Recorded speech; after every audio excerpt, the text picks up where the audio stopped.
Ready. Hello, everyone. Welcome to this week's episode of Hotline League. It is a little later than normal, both in the week and at the time, because we wanted to have a very special guest on to talk about the Players Association stuff, as well as some other things. That is a guest that we will reveal shortly. But first, here's my constant co-host, Mark Zimmerman. How's it going? It's going. It's happening. It's cool. It's popping. You know me. Vibing. Yeah. Are you gonna come on Friday? What's on Friday? I invited you. I sent you both a calendar invite, and then I also said in the messenger chat. Also, I sent you a Cal invite for a birthday get together on Friday. You and Ash both invited, and then you said, "Nah, you're good," in reference to something else, but did not reply to that message. Well, that's what you thought. It was actually in reference to the invite. I said, "Nah, you're good. You don't need us there." No, I'll see. She's working on Friday. Usually she doesn't work Fridays, but she's working. So we'll figure it out. It doesn't start until 8. So, but I was like, okay, I will confront short turnaround time. Mark on. Well, it goes for a while. You don't have to show up at 8. I was like, I'll confront Mark on this on the show and put him on the spot, and that's how that'll go. And it went that way. All right. Shout out to Alienware OnePlus. I'm going to get the OnePlus logo up. I need to do that right now. I forgot that it did not transfer over whenever I got home.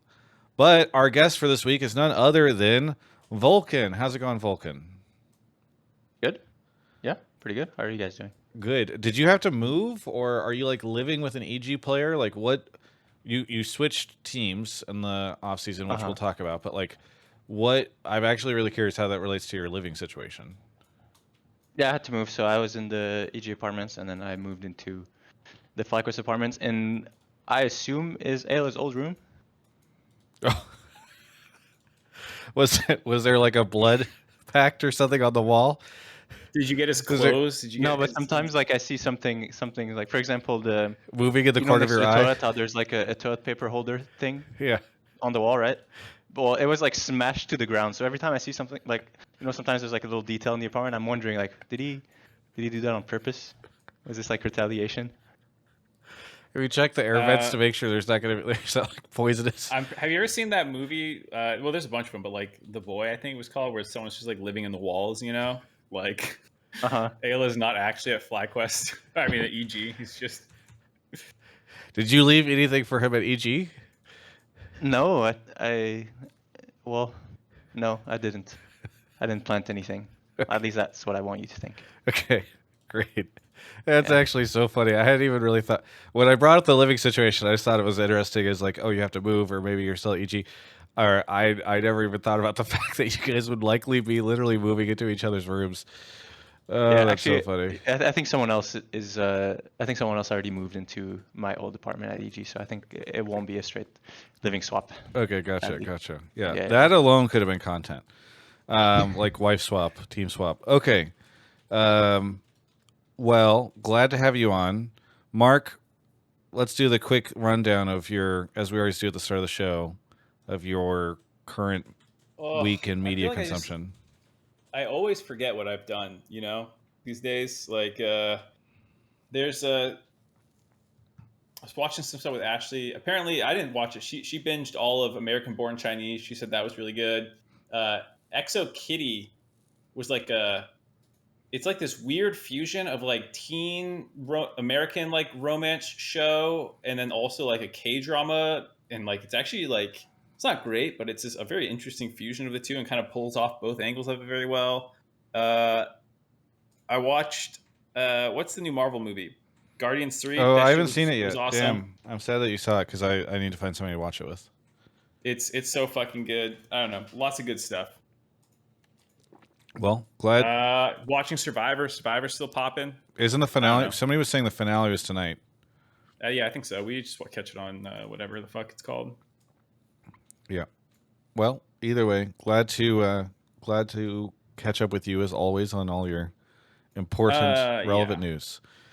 But before we introduce Vulcan, real quick. Well, we already introduced. I feel like, you know what I mean. Before he goes off, should I be looking for takes, or do we just want to do like a serious, like the three of us combo about a lot of these things right now, and then like whatever we don't touch, I'll pull topics? Yeah, so I think that's a good idea. I think we can share sort of our baseline thoughts. and then we can get callers because there's so much going on. And, we want to get Vulcan on to talk about this stuff in particular. I think it's best if we sort of handle that first. That way we're not trying to like shoehorn our opinions into other people's takes or something. So why don't we do that? And we can hold off on pulling takes, and then people can sort of accommodate or they can disagree with us. If like Vulcan's like, the player should walk out, maybe somebody will say like they shouldn't. I just feel like sometimes I pull takes and then we talk for like 40 minutes because it's like serious, and then like the takes are outdated or like we already hit on them and it's like I can't remember what I pulled. So like I'd rather just like focus on the actual relevant conversation since it does feel pretty important, and then find the takes later. Yeah. All right. Well, let's get into it then. So Vulcan, what is? Let's start really quickly and just talk about your off season. So when did you? Maybe you could talk a little bit about leaving EG, joining FlyQuest. All this very relevant to you, and I don't want to like lose sight of the really fascinating stuff that happened to you in the off season just based off of the current drama. So yeah, what's this off season been like for you? Yeah, so I went back home after going to Raleigh. I went to LCS finals, right? I did some quiz there with you, and then went home after that. And I think a week after being home, we got a call. Like every one of us from the roster of the spring split, we got on the call with staff from EG, and they were basically like, "Yeah, so everyone here is gonna get traded. Like, is gonna get moved. We'll find a new home for all of you guys." Did they give a reason or anything? Were they like, yeah, we out of money, or you guys suck and we're gonna get good players? Like what was the sort of justification, if anything? I'm not sure if. I mean, it was said in confidence, right? I'm not sure if I should be saying. Sure. Don't get yourself in trouble. Yeah. I already have one court case in my near future, so I kind of want to focus on one at a time. I don't want to get sued, so Yeah. one thing at a time. Yeah, so they basically told us we were going to be traded. I wasn't too shocked. I mean, it was a big surprise that they would move like 4 out of 5, right? But I wasn't surprised that they wanted to make changes. And I also wasn't too bummed out because I know my value as a player, and I was pretty confident that I would find a right fit, again. And obviously FlyQuest was like probably the first team that came to mind, and yeah, so I explored my options, and I had fun trolling people on Twitter saying that "Good Morning Berlin" thing. And, yes. Do you yeah. are you? I knew why you were in Berlin. Do you want to keep that private, or do you want to reveal why? Because you were in Berlin coincidentally. I just said for personal reasons, and then everybody immediately ignored that and were just like, "Oh my god, this guy's joining LEC," because you signed with like a European agency. So I don't know if you could explain any of this or if you feel like it, but again, you don't need to share any private stuff. I can share. Yeah, I had planned to visit my girlfriend in Germany beforehand, and that was even before the EG thing happened. So I was going in Germany to visit her, and it was the perfect opportunity to bamboozle a few people online. Because I was gonna go there anyway, whatever happened on EG. So yeah, I had some close friends that were just like, "Oh, we're literally losing Vulcan to LEC," and I'm like, "He's not. He's over there to visit his girlfriend. Like, I don't think that." But why did you sign with a European agency? How did that end up happening? They just reached out or something? they reached out. Yeah, and Fab, the guy who basically runs the agency and I've been working with the whole time, he worked with a few people close to me that I trust, kind of. So I had a talk with him. I liked the kind of person he was, and I felt that I never had an agent in the past because I always felt like I can negotiate. I can just be like, "Oh, I want 10 million," and then they go down, and then I meet them in the middle. Something, it's like Yeah, around basics. 5. I understand. Yes. Yeah, around something like that. Yeah.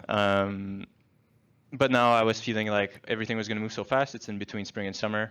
I was feeling a little bit more stressed, even though I felt confident that I would find like a new home.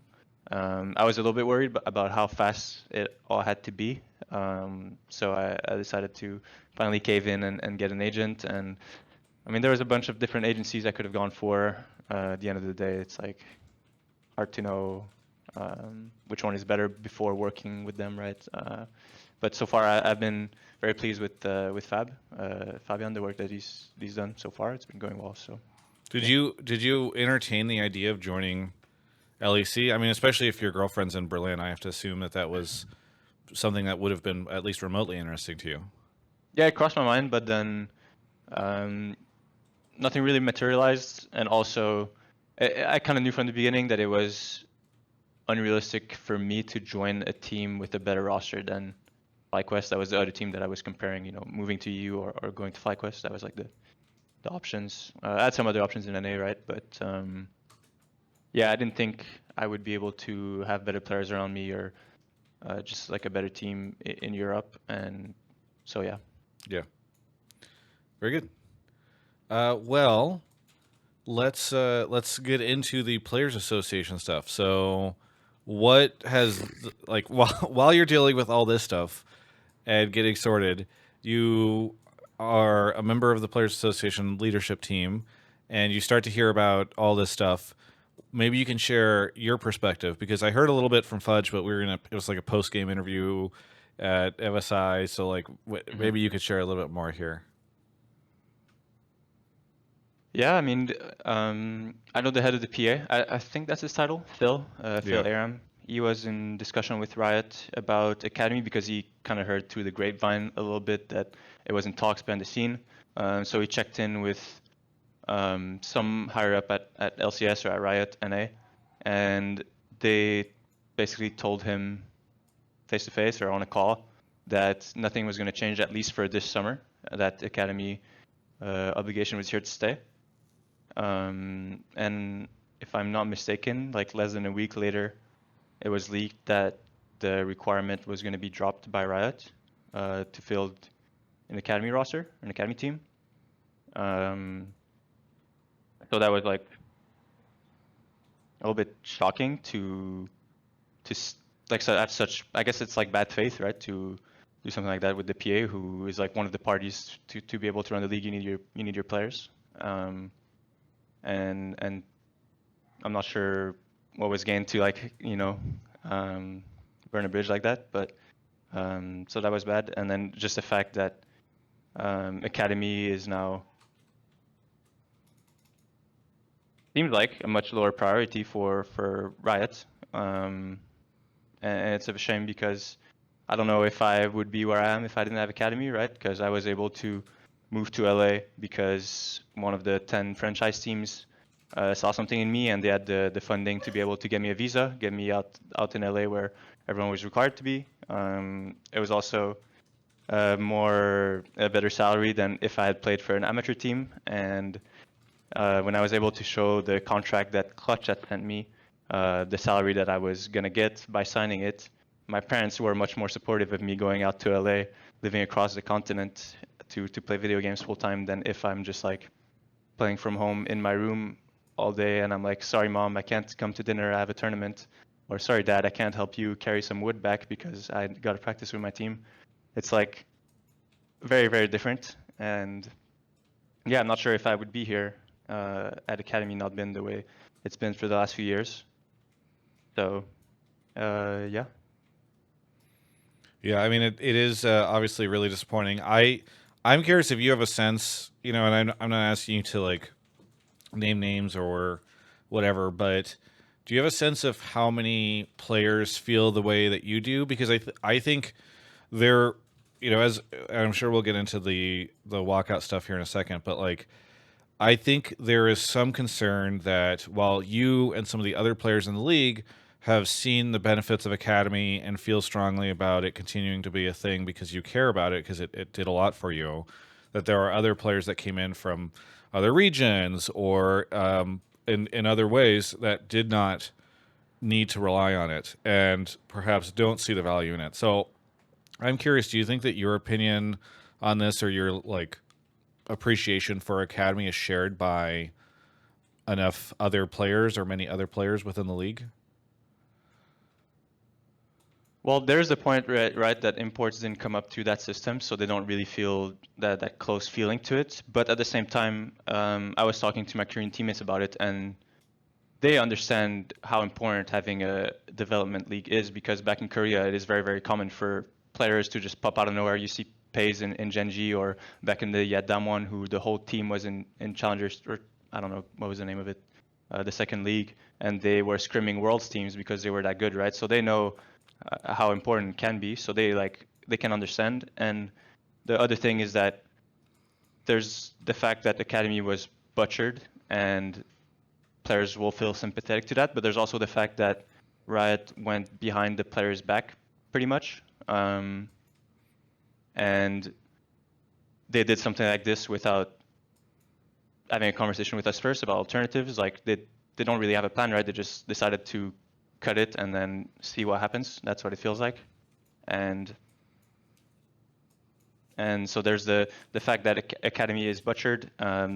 Imports might not feel as closely related to that than I do or some other NA players do, but at the same time, there's also the fact that for the I'll like tie it to the walkout, right? So if NA Riot do something like this and the Players Association and the players don't stand up together, we essentially just give up any kind of power that we've ever had or will ever have. If we're not able to stand up for something like this, where NA just decides to cut at the jobs that are available to NA players and go behind our back, and there's no alternative, and there's like no next step for a lot of players, because they wake up one day, they refresh Twitter, and they see that Academy fund or Academy requirement is dropping, so they essentially get to know that they're not going to have a job anymore from Twitter, and then the following day they're kicked from their team, right? And if we're not able to stand up for that, Riot will be basically able to come to any decision and know that the players won't be uniting, grouping up, Yeah. like won't take any action. So yeah. So I have a follow-up question, I guess, about like in terms of feeling betrayed and all that stuff. Have you had a chance to look at the release of the new plan for this summer for the NACL? Like it came out, I think, while you were scrimming, so I don't know if you've seen it. yeah, yet, I saw that it dropped, but I didn't get a chance to. So I'll put it in the Twitch chat. And yeah, I think this is where we can kind of open up the conversation, Mark, because I don't want to grill Vulcan the entire time. It's, you know what's very funny is that it's not on, if you go to lolesports.com, it's not on LOL Esports. They tweeted it out, but you can't find it on the front page of LOL Esports. So you have is to it like, because you're in the wrong one or something? Because No. it is on. Let me see. I see our commitment to the NACL, which was the post that they made when they announced it, and then I also see Summer Split Primer. If you go to lolesports.com/news, it's not there. Okay, so it's on the news page, but it's not on the front page. Of like, if you go to lolesports.com, you see all this other stuff, but they're basically hiding it on the news page that nobody is ever going to go to.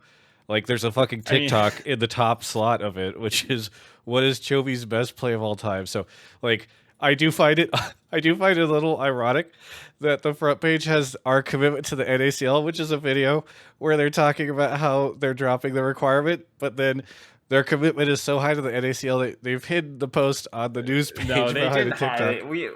I mean, it's one of those things where it's like, don't assign to malice what can be attributed to, whatever. Like, clearly, I mean, the LOL Esports site has never been a good functioning site, so I'm sure this is, I assume this is a mistake, but yeah, it does show, I don't know, priorities a little bit.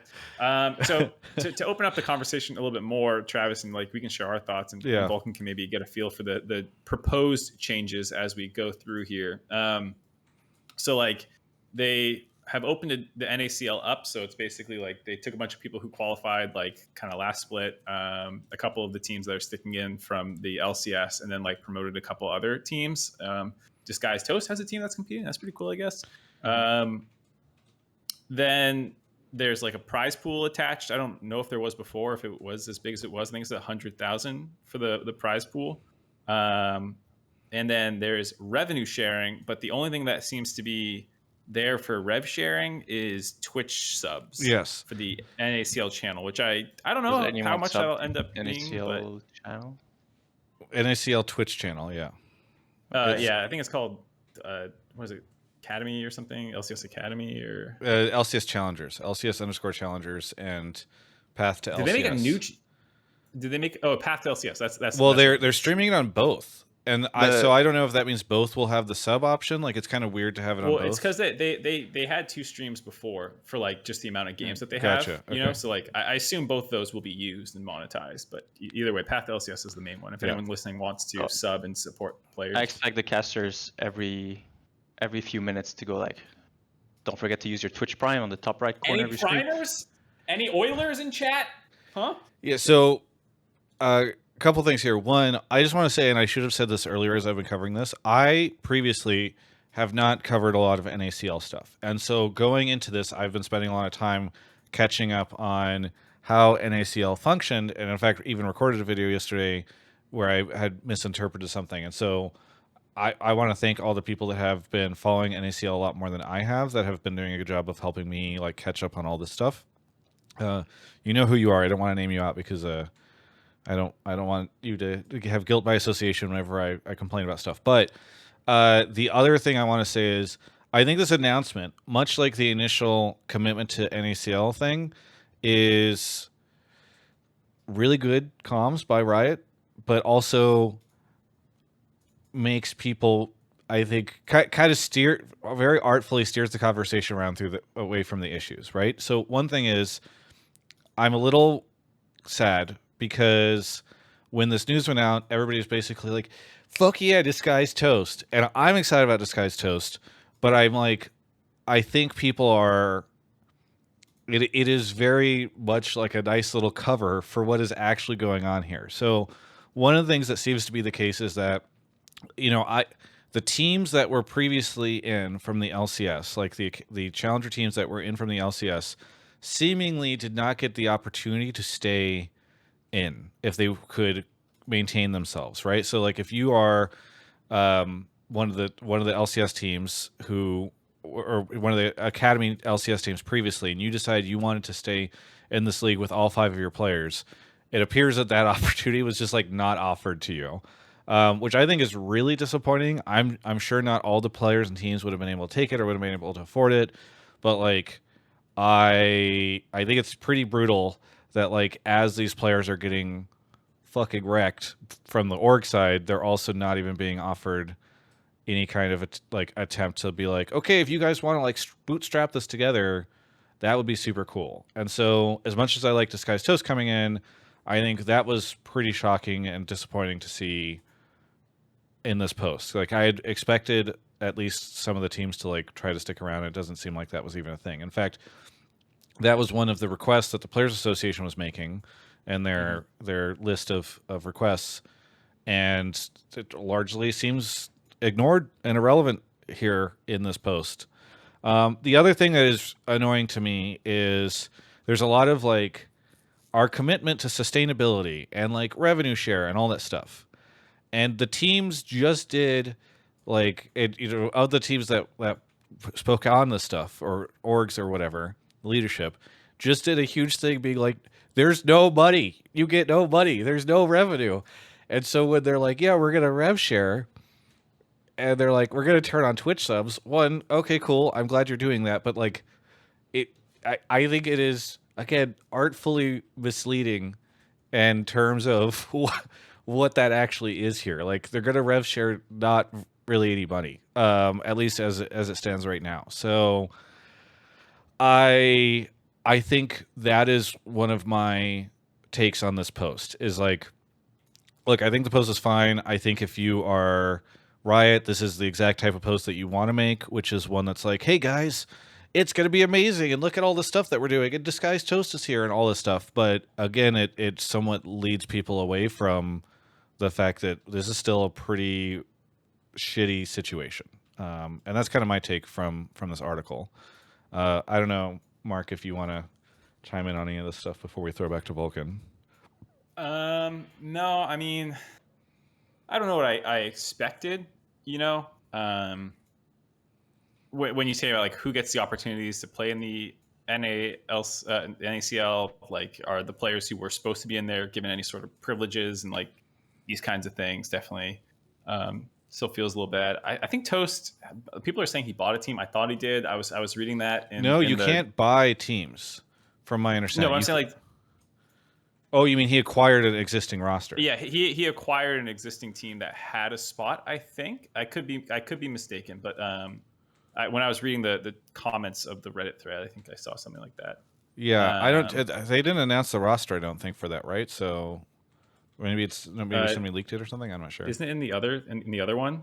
Oh no, that was speculation. Okay, no, I don't know then, because the number one thread is as usual with the number one threads of the LCS subreddit full of incorrect information. Yeah. Yeah. So I don't think he did. So I don't know. I find the whole thing really shitty and really disappointing, and I worry that people will lose sight of that in the excitement for Disguised Toast coming in, which again is great. I would love to see more than just Disguised Toast come in. Like, there was MXM baby. Yeah, there was a lot of conversation around MXM. There was a lot of conversation what's around T1 up to. Yeah, not the bad T1, the good T1. Tyler won. Actually, he's controversial right now too.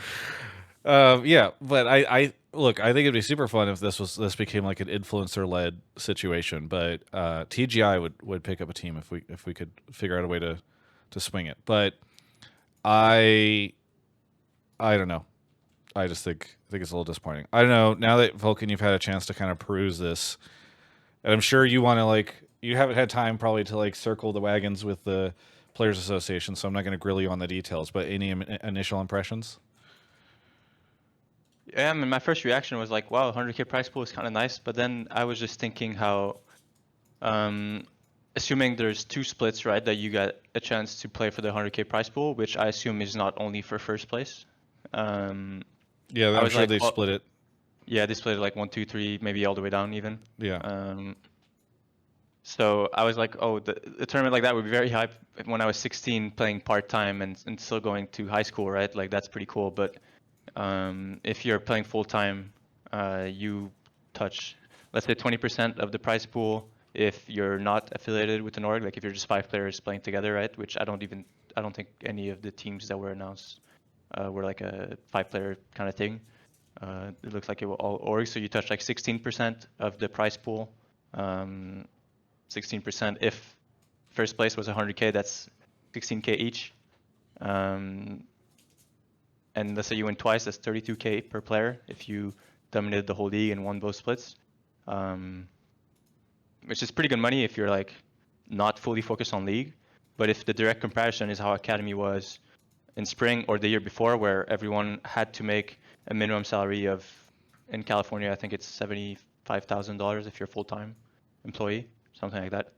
I'm not too sure of the legality of things I'm saying, but I think that's what it is. Then it's like not even close, right? And that's only if you win both splits and if the prize pool is fully going to the first team. So it's yeah. Yeah, I don't know. A couple different things here.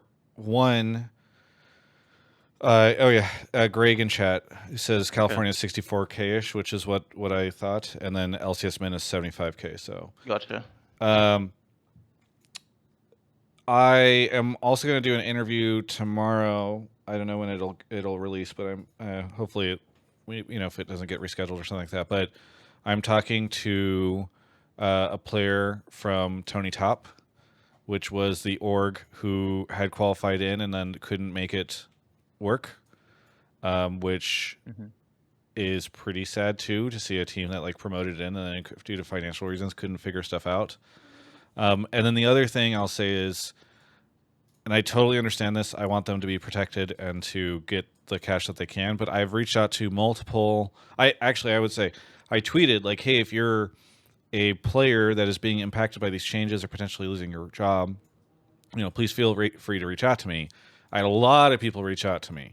And the first thing I said to them is like, before we do anything, make sure that whatever you're signing for like a severance package or on the way out or whatever allows you to talk about stuff so that you don't get in trouble. And they're like, good idea. And then they all came back to me later and they're like, yeah, I don't think I could talk, which is sad. But I think all these folks need to be able to get the cash that they can, because obviously this is super sudden. So even if it's just a short amount of cash, and I'm hearing different teams are offering different packages. Some of them are pretty bad. Some of them are at least nice. That I people need to be able to get that. So yeah, it's just really rough. It's just really rough, and I'm sad because I think a lot of those stories about the players that are getting impacted by the stuff will not be told or will not come out, at least for a while. And that for me is like one of the biggest things here, is that we kind of lose sight of it. We're like, oh, development, and like, what does this mean? And LCS is dying, and owners suck, and Riot sucks, and blah blah blah. But at the end of the day, there are a lot of people who have been dedicated to this for a long time and have put a ton into it, and have in some cases like signed leases in California because they were told to sign leases, or whatever, and they just are now shit out of luck. And I think it's important to recognize those stories, especially whenever Riot's like, don't worry guys, 100K prize pool. The prize pool thing is also kind of weird to me, because I'm like, I mean, maybe distributing that money is such a low amount when you split up across all the different, like, 50 people or something like that like it doesn't, but like these young players do not have like the biggest issue is not like, oh, I'll wait until I can win and then get the prize pool. It's like you kind of need money to pay your rent and do all this stuff. So I don't know. It's just kind of a clusterfuck, and I feel really uncomfortable with the way a lot of this was handled and the way that has gone down. And I hope that the players walk out, because I agree with Vulcan. I think I said this on one of my streams earlier, or some piece of content or something, where I think if the players don't walk out here, like, it's doomed in terms of having a seat at the table. Because as you said, Vulcan, it will just become a situation where it's like, well, we tested it and we made a decision without considering or talking to the players at all, and ignoring the Players Association, and seemingly, allegedly misleading them even as to what the plans were. And nothing came of it that was bad, other than that we got some bad PR. So I guess we can keep doing the same thing. And that is not ideal, to say the least. All right. So Vulcan, what can you share with us about the vote? Like, is it public when it's taking place, and what's going on there, and how you guys are approaching it? I think it's public. It's happening Sunday, and basically we have a few execs, right, and they'll be talking to their teams and try to get a feel of how people feel. I've shared like the reasons why with my teammates. One thing is that in Korea, it's not very common for people to do stuff like that with work. But my current teammates have been surprisingly receptive, that's a word, of the reasons why, and they get it. Yeah, we'll see. I'm pretty optimistic, I think. I will see how it goes, but it's like the kind of thing that we have to try and convince as many people as possible, and try to get this thing going. Yeah, my optimism for it has risen as time has gone on. As I've talked to more people behind the scenes, like, I do think there's a pretty good chance that this vote ends up passing. So I am crossing my fingers. I am really crossing my fingers. I have no strong opinion on what the outcome is, but I believe that players should express themselves. Thank you. What a safe answer, Mark.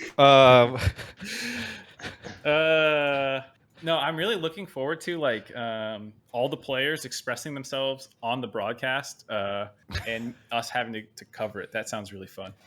That would be so fucking hilarious. I mean, I don't. You probably have not gotten to this point yet, Vulcan, where like you guys, like, I want to know what this looks like. Like, are you guys going to all go out to the LCS? Like, are you just not going to show up to the LCS studio? Is there a world where you guys would be out in front of the LCS studio. I want to know what my coverage plan can be for this. Am I able to like go out in front, stand on the sidewalk, and interview you guys? I think that would be very fun. That's the thing about gamers, right? It's very easy to get people to not show up. and if you want to get people to actually show up with the signs, that's like the next big step. So we don't want to like shoot too high. That's fair. Yeah. That's fair. I understand that. It's the alternative between do you want to sleep in and not have work on next Friday or on Thursday, or do you want to go stand out in the sun and touch grass with a sign and stuff? So I think in a world where the walkout happens, I think we'll see teams scrimming on those days. Okay. I wish that it wasn't that, because I actually think, like, I think it would be sick if you guys actually did show up, or at least some of you guys showed up, and then like local LA news and like different media outlets actually came out and like reported on the situation. Because can you imagine what that looks like for Riot, right? Where it's like the headline of like video game players are walking out of their tournament or whatever. Like, it. First off, just from the media perspective, I do feel like traditional media would eat this up. Now, would they take the reporting and coverage of it entirely seriously? I'm not sure. But like Riot has already had to deal with one very notable labor conversation and conflict with California that they settled recently. Like, all of that coverage for that would be brought up again in like, oh, this is the second. It's worth noting that this is the second time that Riot Games, based in West Los Angeles in the Sawtell area, has dealt with labor issues. Blah blah blah blah blah. Like, I do think there's a chance where if you guys actually did go through and do this, that it could be very impactful and to Riot as a whole in terms of coverage and stuff. So I don't know.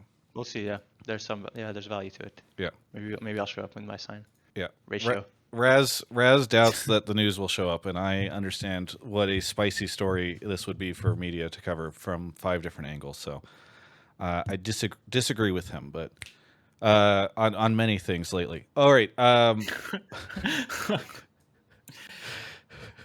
Mom and Dad are fighting. Yeah. No, it's fine. Yeah. All right. I guess the last quick thing we want to touch on before we get into calls maybe is TSM. Vulcan. Yeah. They took your advice. Andy took your advice. They are moving to another region because they want they're tired of these lazy North American pros. And as a lazy North American pro yourself, I'd love to hear what your take is on the TSM situation.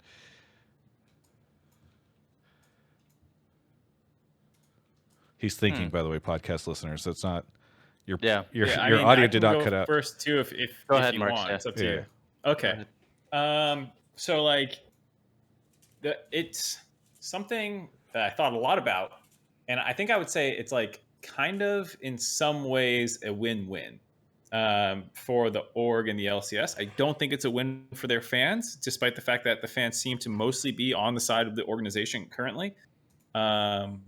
I think it's very abundant that they pulled back a lot on their investment into the LCS. Whether you can say that's justified or not, they clearly lost faith in both the like competitive chance of winning, as well as like the profitability, I guess you would say, of like marketing and NA. Like, they still had the legends a little bit, but they definitely, like, compared to the days of old, it's like they were not invested in the scene the same way that they were. But don't you think that's just because the LCS broadcast was so biased against them, Mark? And the other teams and the other players and the fans. What begat what? Who can say? No, I think there's a perspective that some people have that like TSM fans just weren't used to like the broadcast being negative towards them because they were always good before. But like, if you looked at coverage of teams before, it was, they're usually pretty honest about calling things out that they don't like. I mean, whatever. That's neither here nor there for me, because it says Reggie said that they've been working on this for years. So it felt like, I don't know whether it was the Sword Art deal or what kind of was the straw that broke the camel's back. But at some point, maybe it was Vulcan that convinced Reggie to get out of North America. And since then, they have not been invested. So like, from an LCS fan, not a TSM fan, but an LCS fan, you should be kind of excited that they're leaving, because they were not like a great partner recently, you could argue, because of that. For TSM, it's good because they're finally out of this ecosystem that they didn't want to be a part of, right? And then the loser, to me, I guess, would be the fans. And that was kind of what Azael was saying, and I think a lot of fans did not like what Azael was saying, and there was a big disagreement there. But I think the perspective that he has, and that like a lot of people have, is that coming from a T-sports world, traditional sports, like when a team leaves a region, a city, like usually those fans kind of get mad, you know, like the Seattle Supersonics going to the Thunder in Oklahoma City, like Seattle fans do not like the Thunder. They root against them. They got abandoned by this organization because they didn't believe in the market of Seattle and they went somewhere else. And people don't like that. And I think that's the perspective that a lot of people who are not TSM fans looking at it have, where it's like, these people, when TSM goes to China, we don't know for sure what they're going to do. Well, one, we don't know for sure it's China. I'll say that. I'm just assuming it's China, given all their recent investments and stuff like that and their whatever. But like, usually, you know, like I can't imagine them continuing to highly produce content for a region that they just left. Like if they don't believe in North America for whatever reason, and they're not producing content while they're here, why would they produce more content when they're in China? Like they're just gonna, I think, swap to, if it is China, whatever region they end up going to. Could be Korea. I don't know. Well, Mark But just whatever leaked region it, they go everybody. to- He's No, in the I know, don't- clearly. I don't know anything. I'm just saying, like, if they go to a non-English speaking region, they're not going to produce English speaking content because they just stopped doing that while in an English speaking region. Like, I don't think that if you're a TSM fan, you're going to be well serviced by whatever region they go to. Like, there's still other esports that TSM's a part of course. You can follow them through whatever English coverage that league provides for them. You know, like there is English broadcast that you can follow for these other regions. It's not like you can't follow TSM while there, but I don't think that they're going to cater to you as an English speaking TSM fan. I could be wrong. Maybe they will produce a lot of English speaking content with their Chinese or Korean players for some reason, but I doubt it. And so, like, I think that's the perspective for why non-TSM people or non-TSM fans are looking at it being like, you guys are getting abandoned, TSM fans. Like, the org is leaving you. Shouldn't you be mad about that? And I think that's where that's kind of like disconnect, where some people think it is a middle finger to the fans, some people don't. Yeah. So like those are the three angles I see. Is like, it's kind of good for the LCS, it's kind of good for TSM, and like it's not good for TSM fans. It is like, I think the loser, but maybe I'll be wrong. But I don't think it'll be like this big blow up thing. I think like slowly people will just fade from. So you, from once Mark, would not say good fucking riddance. You're not as based and hard as Azael. No, Azael has balls the size of watermelon, and I can't compete. By the way, a quick correction, because I saw this discussion a ton about Azael on the Reddit thread, and I was banned from the Reddit thread, or banned from the subreddit, so I couldn't talk at all in it. But Azael, not a Riot employee. So when everybody was like, how dare a Riot employee say this? Azael, not a Riot employee. 2, I'd much rather have casters that speak their mind than have a bunch of Riot bots that only say what Riot's approved talking points are. And I think it's actually really cool whenever the casters say what they think, because I'm sure it is not always easy to disagree with your employer, and I think it's sick whenever they do that. So I just disagree a lot with that, a lot of the takes in that Reddit thread. All right, Vulcan, you got anything quick for us, or we can hop into calls and you can just respond to the takes from the callers? Yeah, I mean, I agree with Mark's that it felt like TSM wasn't very committed to building a competitive team, and like they weren't very happy being part of the ecosystem, like he said. So also heard from behind the scenes that the team, like the players and the coaching staff, didn't have very much support at all coming out from like higher ups or like outside of their own little bubble, and they were very much like isolated and doing their own thing, which is a little bit demotivating, I guess. It can get like, you know, if you're representing this org that doesn't really care about what you're doing or how you're doing it, or you know, so yeah, we'll see. Hopefully someone like a new org comes in and they actually want to be there and they commit to building a competitive roster, and it just helps the league as a whole. Yeah, Numi in the chat saying their NACL team, for instance, had no coaches. So they were literally just trying to figure out what the bare minimum was that they could do.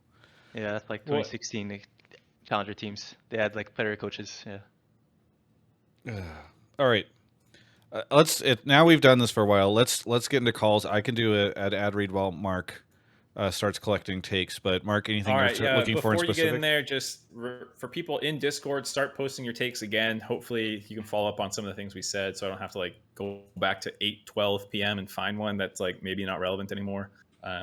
Yeah, feel free to repost them. Normally, I would say don't do that, but in this instance, it's okay to repost as I go through and look for takes. Very good. And if you are a sub, you can put it in the subtopics chat. Just make sure that you sync your Twitch with your Discord so that you can get access to that. But yeah, pleb topics, subtopics, put your takes in there, and then Mark will pull you into the waiting room. Make sure your mic or your headset is unmuted so that you can Mark can hear you, or you can hear Mark whenever he joins. And there we go. So, but first, I'd love to talk to you all about OnePlus. This is our last episode with OnePlus. We loved working with them during MSI, and it was actually super cool to have them as a partner, because I could not have gone to MSI if it wasn't for them coming in to help cover a lot of that. And we have some more content, some surprise test content, and one or two more interviews I think coming. But I just really want to say thank you to OnePlus for sponsoring that. We have a giveaway that is, if you're watching live, you can join. There's 2 hours left. There's a link in the chat. You can do !OnePlus to get it to pop up. Though if you all do it, then it'll only pop for the first thing. And you can win a OnePlus 11, and I will ship it to you if you win it. I have it in my apartment here, and I will ship it to you. And I used it while I was in London, and really enjoyed it. It's a good phone, and I think you can play some pretty good games on it. It's got a beautiful display. It's just like a really awesome product. It's just came out recently. Also, check out the OnePlus Pad, which is their tablet, and I loved the OnePlus Pad. I played a ton of a game that Mark doesn't allow me to talk about on the show anymore. It's banned, much like something in Twitch chat got banned, a word. And I actually loved using the OnePlus Pad, and the keyboard for it. It was super fun. Like I'd go to I could edit stuff on my laptop in the hotel, but I would go over to the venue and I would bring the OnePlus Pad with me and actually be able to like upload stuff from the SD card using the SD card reader into the USB-C slot there, and just do all sorts of stuff. So it was actually really fantastic to have their products available at MSI for me. So thank you so much to OnePlus for sponsoring. Really appreciate it. We'll be announcing that winner in the next day or so once Numi goes through and handles all the logistics on the back end. But again, now's your chance. Go enter for a chance to win a OnePlus 11 phone. Really cool that they did that. I see the entries ticking up, so thank you guys for doing that, because entering is actually really helpful even for my metrics when I talk to OnePlus. But if the show is over and you're listening to the VOD or something like that, just tweet at OnePlus and let them know that you appreciated them sponsoring my content if you have Twitter. That's actually also a really helpful way. So either way, thanks so much to OnePlus for sponsoring, and I think we are ready to get into some calls. So Mark Zimmerman, Alrighty. do you want to head on in? Oh, off he goes. You really wanted to. Thank you to some subs. Alpha Shonatonin gifted a sub to Vulcan. I'm sure I'm surprised he's not already subbed. 1997, 30 months. Rolama, Flick Nickum, Jampire, Jobadiah. Let's see. PP Doc, great name. Bayora, Death Star OG, Old Slice of Bologna, St. Louis Slayer, 24 for 59 months, almost 5 years. Matei, Ventus Official, Tomax of Dagger Spine, and Nuvik. Thank you all for the subs. Really appreciate it. Really appreciate it. I'll be sticking around after the stream to hang out, so please stick around. Gordo is here. Gordo, where are you calling from? Hey, Travis. I am calling from the Chicagoland area. Chicagoland area. Well, good to have you on the show. What do you want to talk about? Yeah, so my take is with NACL being dropped and everyone talking about how it wasn't really effective in its current state, and looking at TL Steve's video primarily, basically all of the arguments for why they wanted to drop NACL boil down to not enough players were getting promoted. And my take is that with both teams and apparently existing players preferring imports, Riot needs to either further restrict imports or further incentivize using domestic talent to create a real effective path to pro. Yeah, do you want to elaborate a little bit on that last part, or on any part of it if you want to make any points? I like this take, by the way. Go for it. Yeah, so I mean, going more into Steve's video, right? His arguments in that video are basically, only X% of players get promoted. It's not a good value for orgs, parentheses, because players aren't getting promoted, and and that it's not an effective path to pro because players aren't getting promoted. And this is kind of extrapolating a bit off of what was in the C9 Stratus Discord, to my understanding. But apparently, like, not promoting copy, for example, was something that could be traced. At least Jack claimed that they wanted to promote copy internally, but the players thought he wouldn't be able to compete internationally and preferred some sort of import instead, and ended up with Diplex and then a Menace as a result. And my basic thinking there is, if the orgs are willing to prioritize imports over any domestic talent, and players currently on orgs, understandably, are looking to get foreign talent as well because they believe it'll give them a better chance internationally, it has to be Riot to step in and either decrease import slots or further incentivize having domestic talent promoted. So I have generated this meme while you were speaking, which I feel like accurately we're continuing the Eric Andre LCS crossover from Mark Zimmerman. Like I like this take a lot. I find I think Steve has good intentions and wants to win, and that's why he does stuff like this. But it is just, I was talking to Mark about this yesterday, where I'm like, it's so frustrating whenever you see Team Liquid have 4 different top laners in 4 years. Actually, maybe 5 if you count like the Alphari not playing type thing, and insist on the idea that they must have a top laner from a different region, and then consistently replace these top laners because they're not working out, and then talk about how NACL talent doesn't get promoted. It's like, what is okay? Like, you might think that not very much NACL talent gets promoted, but also your top laners never stick around. Like, clearly the ones you're choosing instead of the NACL talent are also failing you. So like it feels very disingenuous to me whenever you hear team owners be like, man, these NACL pros, they just never get promoted. It's like, because you're never fucking promoting them because you're so insistent on using all these other pros. And I know, Mark, for talking to you, you have another angle on this. Well, yeah, I mean, like, that one to me is more like turnover. Like, you want to use your import slot in top lane, but you're just like keep signing people without like, I don't know, properly checking if they're going to be a good fit or something. Like that's different. But like, there's just so many pros, and I feel bad naming names because like on a single one of them, I don't like have a huge problem. But it's like in aggregate where it's like all these guys who get jobs, if we're being honest, because they fucking know the guy signing them. Like, I'm pretty sure that's what happened with Blue.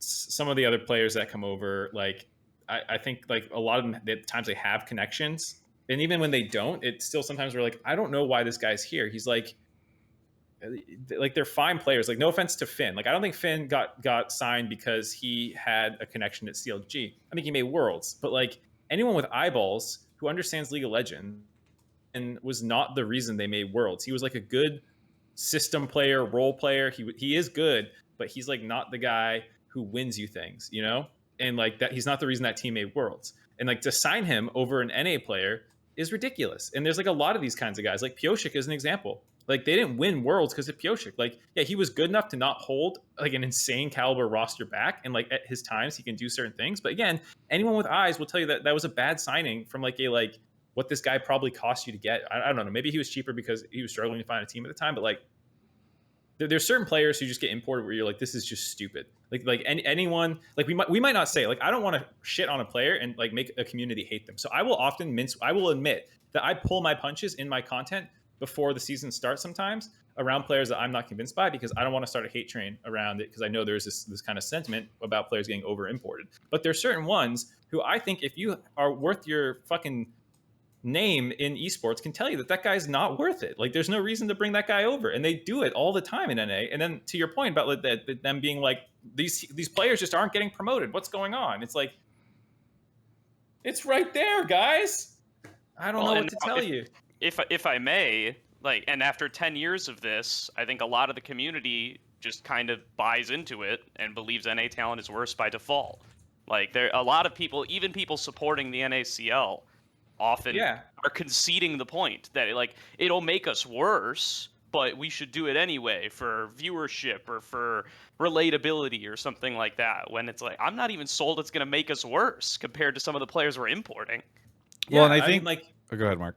So one more thing, like, people are listing in chat some other names. Like, I agree, like Armit, Ruby Blue, Aka, like of people who you can question a little bit. Like, even I really like Blulu. Actually, I thought I really like him. I've liked watching him on the international stage. I think he's a great personality. I actually really like Blulu, but like, is he so insane that like you need to sign him over an NA player? Like, no offense to Blulu. Again, I actually loved having him on the couch and talking with him, and he's someone I believe in a lot. But like him or Fleshy, like, I did a thing with Fleshy. I clearly like Fleshy as a person, but like, if I'm talking just strictly on a business level, like, how is this worth it? Like, I don't understand the GM thought process there. I don't think it actually really exists, if I'm being honest. Like, I don't see how you can think that this is like somehow a better value proposition. I mean, because I don't think it is. That is, and that's kind of what I go back to, is also how many of these players like stick around for more than 1 year. Because it's only because they get this connection or something that like this one person believes in them, and then they're out of the ecosystem when that person's out of their job, or and that is my point too. Is like, didn't carry the team. If you're boomeranging talent in so often, then your numbers when you quote NACL player promotions as being too low, then I also feel like you need to include the amount of players that you bring over that actually end up working out in the ecosystem, or how many teams actually bring over players that work out or promote players that, or they bring them back from the past or something like that, that actually stick around. Because it's like, you're not demonstrating that you have a better system. Whenever you bring in a player and then they leave in disgrace after a year, or because they decide that they don't like North America, or any number of different reasons, you haven't demonstrated to me that you have a superior system to using the NACL talent that you refuse to use. Like, that is it's disingenuous to use that as a talking point in my situation. I also I think it's so funny because like TL promoted 2 players from their team last year. Yeah, like, I'm not even blasting Steve in particular. To be you're right. I know. Some of the logic. It's just like, the logic. Did it really go so badly? Was Spring Split so bad for you after this promotion that you're like, fuck it, we don't want to have to ever do something like this again? Like, it's just, I think it's annoying. And like, you mentioned Steve. I feel bad singling out Steve because I think Steve was one of the few teams that actually put out a meaningful like position on this, rather than just like posting an article that's like, or posting a post that's like, we're committed to NA development, even though we're dropping our NACL team, we're committed, don't worry guys. And yeah, like so I really appreciate that he actually sat down, and he's never been afraid to or he's never shied away from this stuff. But and so it's like hard to pick on him as the person whenever there's so many people that are unwilling to even like put their face out there. But I just go ahead. Oh, sorry, finish up. No, it's fine. I was going to say the small olive branch I'll give to Steve as well is like the buyout situation was ridiculous. I think he made some good points about like the railroading that you do face, even if you do believe in NA talent, where like you thought this kid was good in academy, but like his team doesn't have a place for him and you have a place for him, but now you have to pay like $200,000 for him. That existed before. I think with the bubble bursting, like the buyouts are gone. So like, I don't think that's really the academy system problem necessarily. And there are times, like I said before, that NA pros don't want to play with NA academy players because they're not impressed by them and they don't think they're very good or something. I've heard that about specific players that the community is very excited about. And the reason they didn't get a spot was because like the players on that team might not have wanted them or whatever, you know? So like, you know, so it's not just like team owners are the devil. There's like some other I guess even the buyout one is a little bit their own fault too or something, but like, you know, there is a little bit more going on, but it's still, I think, a little ridiculous to paint the problem like it was the academy system. I think the cost thing is another one. I'll give them I'll agree on. Like, I'm pretty sure we're the most expensive D league in the world, the development league. Like, I think like the minimum guarantees that are required by like the state law stuff, which is like, on the one hand, I'm happy for the pros that they get it. On the other hand, like, I don't think like it does seem like a lot of money. And I understand that like having to be geolocated and provide housing and all this stuff raises costs, and like that stuff needed to get looked at. Like, it really did need to get looked at, and it's not like it was totally negligible. Like, I think 16%, if you can cut off the Players Association. That, it's good. I mean, Vulcan. To kind of tag you in here, it sounds like the costs around that are kind of quoted or positioned by the teams could have come down. Like, it sounded like you guys at the Players Association were trying to figure out ways to do that. Yeah, we came with a few different solutions that teams could go for, working with Riot, try to figure out a solution, because it's true that the big thing is that you don't necessarily need your academy team to be based in LA. There's a lot of different states that they could be in where it would be cheaper. For example, Chicago, where they could have better ping for solo queue. They could have for solo queue, they could just play their tournament games from the Chicago server, which is basically what's happening for NACL from now on, I believe. So yeah, and also about the point that Steve made about the percentage of players actually getting promoted. While I agree that it's slow, if you have a percentage that's much higher, you just get players that get promoted. But then, if more players are getting promoted, the players that were promoted 2 years ago, are they getting kicked out and going back to McDonald's? Or like, how does that work, right? Because like, you developed a player that became good, he's not good, and he's getting better because he's playing LCS. And obviously, like, I'm not trying to say that the academy system was perfect the past few years, right? But like, I also don't feel like the percentage should be that high that you're like kicking players that are. Yeah, it would be very interesting to know, like, from a T Sports perspective, how many players make it out of the development leagues there or get promoted up, because I think 17% is like a nice, like, actually, so what was it? It was 17%, right? I think it's very funny because that number is suspiciously close to the quoted number of the costs that teams were spending on academy. So it's like, guys, listen, 17%, such a low number. That's way too low for us to consider this. And it's like, from a budget perspective, guys, 17% is way too high. That's just way too much money to be spending on something. We can't do that. Or obviously different situations. It's just funny that the numbers are so close and are being used in opposite directions for these arguments. The other thing too is like, it's kind of like very cherry picked, because if I understood it, the 17% came from the number of players who played in the LCS while only playing in academy beforehand. And I think it just, I could be wrong, but I don't think it included people like stixxay or Dokla, or like, players who like bounced up and down and like, came and left the league and stuff like that. I don't think it included players who like got imported and then played there, or like, I don't think Fudge counted because he played in Osh before. I could be wrong, because like they didn't really get into exactly what that number was, but like, it sounded like intentionally artificially deflated. And if you included everyone who played in academy and is currently playing in LCS, like anyone who touched the academy system, it went up to like 30 or 40%, I think. So like, I could be wrong, but I saw people talking about that. Yeah. All right, we have to keep going, because the show's, we got to move quicker. Gordo, thanks so much for the call. Anything you want to shout out before we say goodbye? To admit my bias, I do have an NACL podcast. It's at the Salt Mine Pod on Twitter. Come listen for more takes. Very good. I appreciate it. Everybody go check it out. How do you feel about Toast coming in? Excited. Gonna be fun to cover him this split. Yeah. It was a cool take. So thank you for that. Catch you next time. Thank you, Gordo. Thank you. All right. Moving on to the next caller. Mark is off to grab them. Thank you to Wizone LOL for the Prime sub. Vulcan, what are you doing at 8 o'clock on Friday? You want to come hang out at a birthday shindig? Or are you 8 heads o'clock down on Friday? Grinding? I'm at the bar with fellow LCS players trying to talk to them. Oh, really? Okay, you're doing outreach? No, I'll see. Yeah, if you want, you can go to the same bar where I'm doing my thing, and you guys can just sit in a corner. All right. Yeah. All right, knightsz is here. knightsz, where are you calling from? I'm calling from Iowa. from Iowa. What do you want to talk about on the show? I'm here to talk about how Vulcan, the current greatest NA support, is going to take FlyQuest to the title and take it back from C9. Oh boy! Wait, we're only supposed to have negative sad boys takes on the show tonight. I know. I'm here to tell. How Vulcan can you he's be great negative support. about Vulcan's skill? How can you be negative when looking at this hunk of a man play League of Legends? It's impossible because to he stay came depressed. from NACL.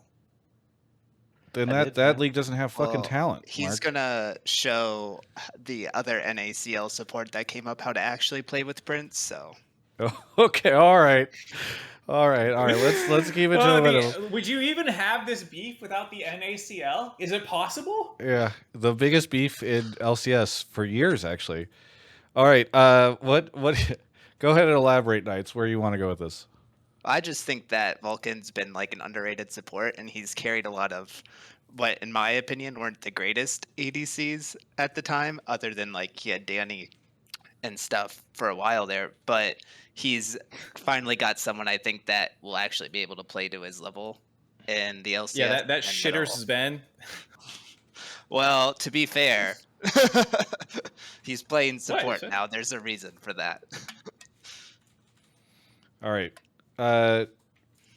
Mark, do you want to handle this first? I guess before we throw it to. Can I Vulcan? just jump in because Yeah, go for Okay, it. if you my want to. former if you want ADCs to. are being flamed, and Sven was like crazy good, and we like, I think he helped me improve so much, but we bounced off of each other, and I think I helped him like be better, like perform better, or get on the same page with me and stuff. So I think we performed very well together, and I thought he was like very, very good for my time in C9. And then I played with Danny. I mean, he was crazy, right? And I just played with FBI, who I think he was very, very good. He was like a very strong laner, and to be fair, like I think he was making a lot of mistakes, but I also think that the way we were playing the game in spring, it was very hard for the ADC role specifically to perform well because it was very erratic and not too like systematic, you know, where it's like everyone knows what's happening. It was like wild stuff going on, and I think it made it harder on him. And what's up, Vikla? Vikla photobombing our. Yeah, I think he wants to jump in and talk about FBI. But yeah, and he was a super chill guy, so I just didn't want to stand for the ADC slander for too long. But go ahead, Mark said. This is why he's the greatest support, even supporting his AD carries now. All right, Mark. I mean, I was just. I mean, what's there to say? To go back to the I original mean- point, is Vulcan going to bring FlyQuest to the top and have him crush out Cloud9 and win summer? I don't know if it's that much because C9 is pretty good. I mean, there's a chance too. Like, who knows how they come back after MSI? Anything could happen. But I think C9 is going to be a good competition. That said, they did have an equal regular season record last year, and that was technically without MNS playing for half of it, but also there was the whole support situation for FlyQuest. So like maybe they'll do better. Here's my doomer take, and maybe Vulcan can like convince me I'm wrong, but like it didn't like while the Ayla Winsome situation was not great, it felt like by the end of the split the problems were like bigger than that. And like Spica in the interviews and stuff, even when they were in their winning streak, was talking about issues that they were having in scrims. And it seemed like while it was a team of a lot of good players, they just didn't quite synergize well. So like, like Impact's kind of playing weak side, Spica's kind of playing around mid, but Vikla and him didn't seem to have like super good synergy, at least from the outside looking in. They made like a fair amount of mistakes, and then like they kind of played around Prince.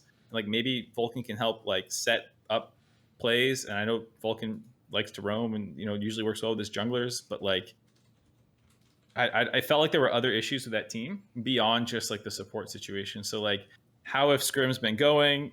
Vulcan, are you guys piss smurfing on people? Is it still like a work in progress? Because I think that was, if I'm being honest, like that would be my concern. Is like, yeah, you got an upgrade. It's a better lane.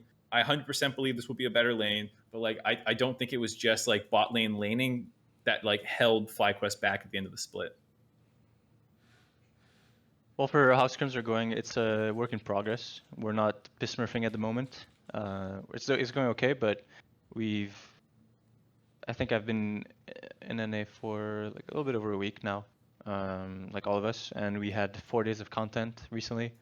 So now we're finally like getting into the groove of scrimming, day off, scrim, then LCS, maybe a walkout, at some point. But yeah, I mean, I think I'm just someone who has a lot more experience, so I can like help the team just play better, or have a better idea of what to do together, or how to get everyone on the same page. And yeah, I mean, FlyQuest was crazy good, right? Sometimes teams will have these kind of moments where you're like, how did that happen that they played so bad, right? D9 2020 went 17-1 and then managed to not make it to Worlds. We were still super good in spring, and sometimes those things kind of happen. And I mean, overall, I think, yeah, I come in, I have a lot more experience. I think I can help the team. And yeah, I mean, it's like very far in the future to think about lifting the trophy. It's the goal for everyone here, of course. And I want to have my 4th, but we have a lot of work to do. But I think I'm the right fit for it. So. Very good. Hey, thanks so much, Knights, for the call. Anything that you want to shout out before we go on to the next caller? Shout out to you guys, even though I won't be able to watch this on a podcast version tomorrow at work to pass my day. So You won't be able to? no, Oh, because you're I'm watching watching live? it now. Okay, well, just turn it off immediately, and then you'll have the rest of the show. All right. Thanks so much. Catch you later. Yeah. All right, Mark, you want to go grab another caller? Yes. Off he goes. Why is there a light stand behind you, Vulcan? I don't know. I just hopped into one of the rooms in the office after scrims. Gotcha. I Yeah. appreciate you rushing in after your scrim. All good. I think I have a team meeting now. Not now, but like soon. Okay. So in 30 minutes, I'm. So you have a heart out. So that's good. That's Heart good. out. Now. Yeah. Mike Spam is here. Mike Spam, where are you calling from? Just south of Seattle. South of Seattle. What do you want to talk about on the show? So my question for Vulcan is, what would you say to NA fans who feel disillusioned by the news and they're less excited to watch LCS as a result? When you say news, what news? Do you mean NACL like news? all the news or It's just like, NACL? yeah, just like all the negative news recently, it feels like one blow after another. I have a lot of friends who are LCS fans and have told me, hey, I feel less excited to watch LCS in summer than I did in spring because of all the negative news. I mean, to back Mike Spam up to like, and I don't know if this is true for everyone, but I can see, like for NA fans, even just like watching MSI, like I felt this a little bit. Like the game's end, you're generally feeling pretty good. So there were some great series there. You go on Reddit, you're like checking things, and then like sooner or later, some like horrible news hits, or like news that you're not excited about. Like it does feel pretty bad. Like there are problems in the ecosystem. Like for me, I know that like every split there is a drop off in viewership just from spring to summer. That's like a natural thing that happens around the world. But like with this negative news, and like some people think NA performed poorly at MSI depending on what your expectations were.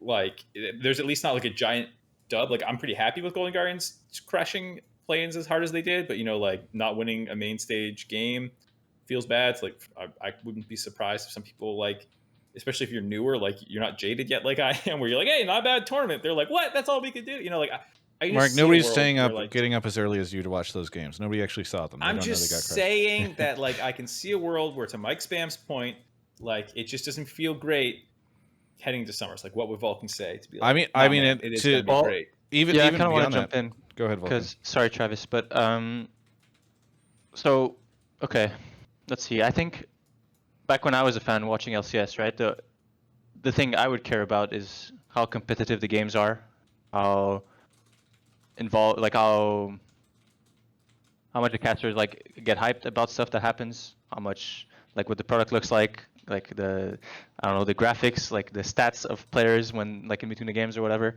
And I think that what makes the league competitive is how much the players want to win. And I can tell you for myself, I want to win the same way that I did before the TSM news dropped. I don't give a fuck, right? And I'm pretty sure the 49 other LCS players feel the same way. And everyone wants to win just as badly. And there's also the fact that with spending for teams going down, like as a trend, right? It seems like teams are less willing to spend. A lot of big name players who previously would feel like their job is very safe and maybe they don't need to push as hard to have a job in the next year. I feel like a lot of teams now will consider maybe replacing that player with someone from NACL or someone who's just cheaper. And it's kind of the time right now to prove to everyone, like the GMs and the teams out there, that you are worth, right? You're worth having a spot and playing for a team. So I'm hoping at least that other players feel the same way and that they're motivated to perform. And I think I don't see how the LCS will be less fun to watch. I feel like there's been a bunch of like bad news, I guess would be one way to phrase it. But also I feel like people in general can be very negative about LCS and kind of ruin the fun for themselves. You know, it's meant to be enjoyed as like you watch it and people are playing to try and win, and that's what it is. You know, you don't have to like make it more complicated than it is, and just enjoy the stream. Vulcan, to this point around the games being competitive, how competitive do you expect them to be next Thursday? Well, they In probably scrims, aren't or- happening Thursday. You mean in the scrims, right? Like You could always tell when Mark's not paying attention because I crack an amazing sorry, joke. what did he say? I that saw he Ender just- tweet at me. Ender tweeted. I got distracted. Never mind. Okay, great. Yeah, I no, I think it's fair that I live in this weird dichotomy of being excited for these teams and these players and to get back and doing fun interviews with people like you and Fudge and other great personalities that the LCS has, and then also just having to see everything burning down on the outside of it. And like I assume that this is where, like, I know you mentioned, I do agree there's a lot of doomerism, and people almost want to like lean into that, right? Where it's like it becomes somehow cathartic, I think, for some fans to be like, LCS is dead, LCS is dying, blah blah blah. I had some people outside of LEC who were outside of MSI who I think were LCS fans, very like happy to see me, took a picture with me, and then just very earnestly, no cap, whatever, just say like, hey man, what are you doing to make sure that you're going to be at a good place now that LCS is dying? And it just it is painful, I think, because you're in this weird world where it's like I want to be excited about this stuff, but I feel like there's so much bad news, and quite frankly, Riot doesn't do a great job of putting good news out there. So I understand and relate to anybody who I think is pretty bummed about this. I will say, assuming the New York Times article is correct, there are supposedly, or at least their sources are correct, there are supposedly 12 teams plus that want to acquire TSM Spot. And so seemingly that spot is going for somewhere around 20 million, or at least that's what they're looking for. And so to me, that tells me that like there are a lot of teams and orgs that want to come in and do stuff in the LCS. And you know, if I was Riot, I would be wanting to move out as many of these teams that are not committed or not as engaged or not interested as possible, so that you can get fresh faces and folks in who I think will be committed. And it sounds like there are those people. So like I think Riot needs to do a better job of making people feel like this shit's not dying, because I actually don't think it is. And I know a bunch of people then go in and they're like, Travis is such a fucking joke. He's just saying this because he wants to, you know, he's worried he doesn't have a job he can get afterwards, blah, blah, blah. But like legitimately, I think there is a pretty good path for the LCS to continue to do well. And I think that involves Riot giving people a reason to have hope. And I think a lot of folks don't feel that way right now. So I get it. I absolutely agree. I think like the non-doomer take is like 100,000 people still watch. Like that's still a fairly strong community, and I think it can rebound. I know people talk about not being hugely popular in North America. There's other things like games that are competing for people's time. I still think like it ebbs and flows. Esports is a scam, much like crypto, and like crypto goes up and it goes down and it bottoms out and then it recovers. You know, like based off the economy and markets and these kinds of things. So, like, I don't know if, yeah, we were. if crypto's a safe place to make this comparison. That was my test to see if you're paying attention. To, I was paying my attention. example. But yeah, I just mean like ebbs and flows are natural, and like we're in a not a good spot. And I think there's a case to be made that it is like a bit of a inflection point where like, are you going to recover from this, or is it going to slide and continue to slide? It's not like things always recover, so you do need to be proactive and make good decisions. But I also think that like with those good decisions, the scene is going to be okay.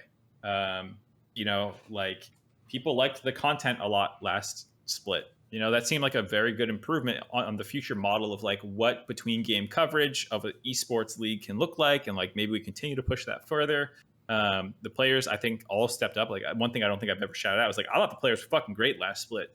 In terms of like pitching in, I think Jackie Felling, you can correct me if I'm wrong, Vulcan, but like had a meeting with players and was like, hey, we need you guys to help us out and like make content. And like I felt like pros, like we asked them to do so much more shit last split, and like for the most part they were down. Like I don't think I really got turned down if I had an idea that like it didn't get made, because like someone blew me up. Whereas like last split I wanted to film a Vulcan like making pro players food thing like last year, and he didn't do that because he was like, fuck that shit, YOLO, I'm making plenty of money. Was that the last time we had him on, and then that turned into drama, and we're bringing it back up again? Did it turn into they drama? were like, Yeah, they remember were like, he had- oh yeah, he had Vulcan, Elias- match tomorrow, but if you want to stay for the next 3 hours and film at the end of the day, that'd be really nice. Yeah, was and like, the reason I'm you would have had fine. to film to the end of the day was because, to be fair, Riot didn't have good workflows for filming other dumb shit with pros when we decided we wanted to do it. I think we fixed that this split, and pros stepped up and like did more things that we asked them to. So like, I think there are a lot of positives around that kind of stuff. Like there are these other problems we need to solve, but like I think that is a positive angle for fans. Like if you do watch the LCS this split, I think you continue to see competitive games that were like, it was a really fun split in terms of the gameplay. It was fun content. The pros were like really engaging. And I think like all that should continue in summer, despite all this other like kind of shit going on. Hey, thanks so much, micspam. I hope this helps you feel a little bit better in some ways, maybe. Yeah, for sure. Anything you Thank want to you. shout out before we take a quick break? One, Phil from the LCSPA, he's doing God's work for what he's trying to accomplish. And two, I want to shout out all the organizers who are working with me to help try and unionize CTAC. We're making a lot of great work. It's hard work, it's fun work, but we're trying to make the world a better place. Awesome. Glad to hear it. Best of luck with unionization efforts. Good job. Thanks. Yeah. I'll catch Anyway. you later. Good night. Good night. All right, we're going to take a quick break while Mark gets the next caller queued up, since we're running close to time here. But want to talk about Alienware. Go to check out Alienware. Check out the M18. All right, that's my big message to you. Go to alienware.com/Travis right now. If you're listening to this in the car and while you're driving, pull over to the side of the road, because I don't want you to get in an accident. Go to alienware.com/Travis. Check out the M18. I know that they were having a sale on it. I don't know if it'll extend to the time in which you are watching or listening to this, but maybe it will. But because depending on whenever you're in. But yeah, go to alienware.com/Travis and take a look at the M18, because it's an amazing notebook. Really, absolutely love it. In terms of just the reviews that I've seen for it, like it is being really well received, and I think it's a fantastic product that seems to have been embraced by a lot of folks as a wonderful notebook. So you can get it with all sorts of cool things in it, including NVIDIA technology up to a 4090 if you would like it. But they've got a whole bunch of different variations on the builds there, so that you can choose what is best for you. You can also get it as soon as May 31st to June 5th if you're in LA. I can't promise you what it's like in your area, but it looks like they've got some stuff ready to ship. So thank you so much to Alienware for sponsoring the show. Really appreciate them being a fantastic partner. And yeah, we're going to move on to the next caller. Off, Mark, go. He's already got him. Brakthir is here. Brakthir, where are you calling from? Hey, I'm calling from Madison, Wisconsin. Madison, Wisconsin. What do you want to talk about on the show? All right, so there might be a bit of an overlap with the last one, and sorry to continue the doomer kind Oh of. man. No, not. It's all right, man. There's some positives. My original take was, why should I care about modern day NALCS as someone who has watched League from the prehistoric beginnings? When I say prehistoric, I mean pre-LCS. I mean, me and my friends were waking up at 4 or 5 a.m. to watch, DreamHack and all the other tournaments, following Hotshot GG's stream, uh, hating on TSM, being the biggest CLG fan of all time. Uh, um, Over the years, just kind of like my interest level has been dropping. Like I said, I used to wake up at like 4 or 5 a.m. in the morning to watch these tournaments, and now I'm like, oh, there's a NMSI going on. I'll watch the VODs, or I'll see the post game thread and see if it's worth watching, or if it was just a 3-0 quick slam. So yeah, like I think the best content that I saw from NALCS was Mark's double lift show. Like that shit made me laugh like crazy. It was great. But yeah, just simple. Why should you care? Okay, so one, you said that back in the day you remember hating on TSM. Guess what? They're fucking leaving. So now Dude, you could kick so them in the happy. ass on the way out. That's like a good enough reason to watch right now, and then they're going to be gone. So that should be good news, to the old, previous version of yourself. Secondly, I do think that content has leveled up a lot over the course of the past split, and I think that the broadcast, like if you go and you look at the old LCS broadcast, where it's like, no offense to Jat or Kobe or whoever, but like just them like learning how to read a teleprompter against like a very bad background that it's actually them producing the show out of a garage. Like I think that the show is far more dynamic, far more interesting. They have a lot more fun, interesting content now. I think that it is way better than it used to be. And then I think the other thing is that you don't need to commit the way that you used to. And that's to say, like, you should find the teams and players that you are interested in engaging with and choose to watch that stuff. Like, I think it is completely natural that after 10 plus years of the LCS that you might not be as interested and as passionate in it as the early days of you watching. I think that's the way it is for a lot of different people with a lot of different hobbies and sports or interests. But you can still, I think, find the content and the games that you are interested in and like choose to follow that stuff. And like, look, Riot refuses to put international events at times that North Americans can watch. I don't think you need to worry about waking up at 4 a.m. to watch that stuff. Like, I'm not in a big place where I feel like I need to push international events or recommend people watch them, because I think that like if Riot's not going to put them at a time where it's reasonable for you to watch them as an adult, like you can choose not to. Maybe just watch the finals, or if your favorite team is doing well and they've made it, go for it. But I don't think that like you maybe need to commit as hard as you did previously. And I think if you allow yourself to remove that pressure of like, why am I not watching as much as I used to, you will find that maybe you can just enjoy it a lot easier. I saw Vulcan nodding his head a ton to a ton of this, so I don't know if you want to chime in. No, I completely agree. Yeah, I feel like no one should really be forcing themselves to watch just because they watched previously, right? I feel like if you enjoy watching it, then you should tune in. If you have one team that you like, then you can catch their games. That's good enough, Like, I don't know if I want to sit here and like try to convince someone that doesn't like watching the show to watch the show, right? It doesn't really make sense for anyone. I like watching the Premier League, right? Soccer, football, depending which part of the world you're in. The day that I get bored of watching, I'll just move on, and it sucks for the Premier League, but I feel like if I force myself to watch, then I'll just hasten the process of me getting bored of watching. Like I don't want to, like Travis said, don't push the pressure on yourself or something like that. Yeah, and I don't ultimately, got too like much if to add. you if you don't like it, don't watch it.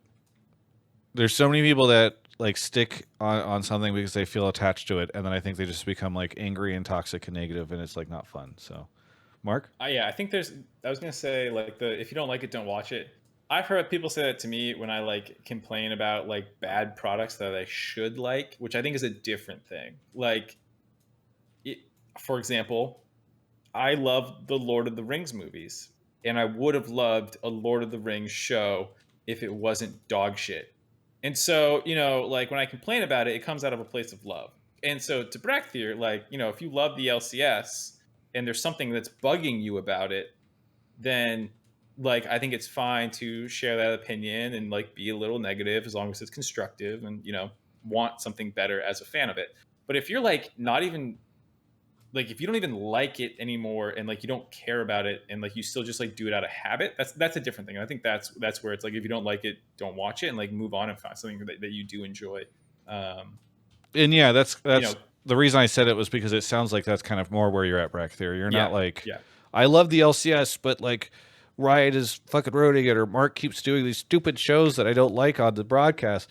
Like then that's a different discussion. But I think if you're Where's just Dyrus's pillow? I only liked Dyrus's pillow. Like, that was pre LCS, to be clear. I do love he certain brought elements. it on stage. I love certain elements of the LCS. There's some certain players I still love. I kind of miss like the early unprofessional aspects of the players trash talking. I mean, I was a huge Saint Vicious fan, Double Lift, all Have you of heard those about players. the Ayla Vulcan beef? Because that seems pretty trash. So actually, Vulcan is one of those players that I currently like. People who are not afraid to just talk shit, talk smack.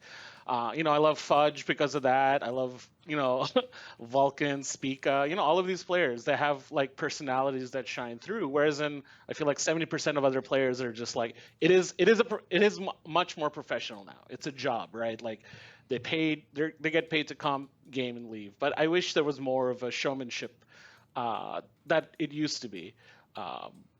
Embrace the fiesta, just go full WWE, come out with theme songs and trash talk each other constantly. I feel like that would be great. I don't think you want to script a bunch of stuff because pro players are not good actors. Yeah, yeah. That's I get you that. Yeah, I think that's about where the conversation might end back there. So I don't know. I mean, the main thing I want to say to you though is I saw that you subbed earlier, and even if you stop watching the LCS, please keep coming to the stream and subbing. That would be very much appreciated. And for sure. Maybe I can talk to you about this card game that I've been getting into lately, and maybe you can switch over to that. Oh, never mind. Sorry, we got to move on. Brakthir, thank you so much for the call. Anything you want to shout out? Yeah, I'll go ahead and shout out former RIT alumni here. Shout out to Marx's content. And this season of Survivor has actually been one of the best of the new era, in my opinion. So, and of course, Travis, you and your sponsors are all pretty great too, I guess. Thank you. You guys. All right, we'll catch you later. Sure, bye. All right, we got one last caller to go, and nobody leave. I see folks dropping off. People are getting tired because it's late. No, this one's a banger. They should stick for this one. Okay, Yami is here. Yami, where are you calling from? Hi. Oh, I need to turn off the stream. Oh yeah, I didn't warn him. Oh, I told him he was last, but like, yeah, I didn't go in there and mic check. So sorry, that's my bad, Yami. No, I got it. Where are you calling from, Yami? I'm calling from our nation's wonderful capital that should be a state, but it's not. Washington, D.C. Yes, sorry, okay. I didn't. Okay, so my take that I was pulled for is that bringing in creators / personalities as owners would be terrible for the LCS. I can't imagine a worse idea for the LCS ecosystem than becoming a meme region that prioritizes popular streamers over actual performers who can put in good performances. Mark actually mentioned earlier something that's been bugging me, which is like Riot prioritized bringing in DSG over other, like trying to keep 5-man rosters like Dig or 100 Thieves, who came in second, third last split, dominated the league, actual proven talent, as opposed to just a big name. And it's not like we haven't tried stunts like this before either. Like, look at DSG and Val. Look at Koi in the LEC, right? Like, DSG flamed out in the second tier Val League. Koi was like 5th winter split LEC, 7th summer. No, it was the other way around. 7th winter split, 5th spring split. They performed terribly. In NA even, like, look what happened when C9 brought in Ellis as a coach, right? Like, they had to fire him halfway through the season because the skill of being an influencer is not the same skill as, like, knowing how to build a good team and how to collect wins as a team. The skills required to be an on-screen personality are not the same skill as running a successful esports team. And I loved having creators on the broadcast this like last split. Like Cutie was great. I know people were dumb about that because change, it's scary. But like her content was great. Like have them on the stream making content, which is what they're good at. Like that's the skill they have. But I can't see them like going all in on creator orgs. I think it's gonna kill the region. I think we're just gonna become a meme region, and I'm never gonna be able to talk to my friends from Europe ever again. They'll be making fun of me too much. NA lol memes will be proven true if we do. I mean, this. they sound like pretty shit friends. If that's the case. Secondly, Nah, man, I totally. Okay, you're right. Casual acquaintances Yeah. from Europe. All right. Do I get to Mark? Are you going to cut in here, or do I get to? I've got some stuff. Okay. Oh, go for it. Papa Smithy. Yami, do you know that he was on camera for a long time, and then he ran 100 Thieves? Well, he was GM at 100 Thieves, and now runs FlyQuest, which are both like have been, I would argue, fairly successful underneath his tenure. Yeah, but Papa Smithy was like an analyst on the broadcast. That's different than just being a random influencer? personality. Like, Gotcha. yeah, like Okay. his job is knowing the game. Do you feel like LS's job is not knowing the game?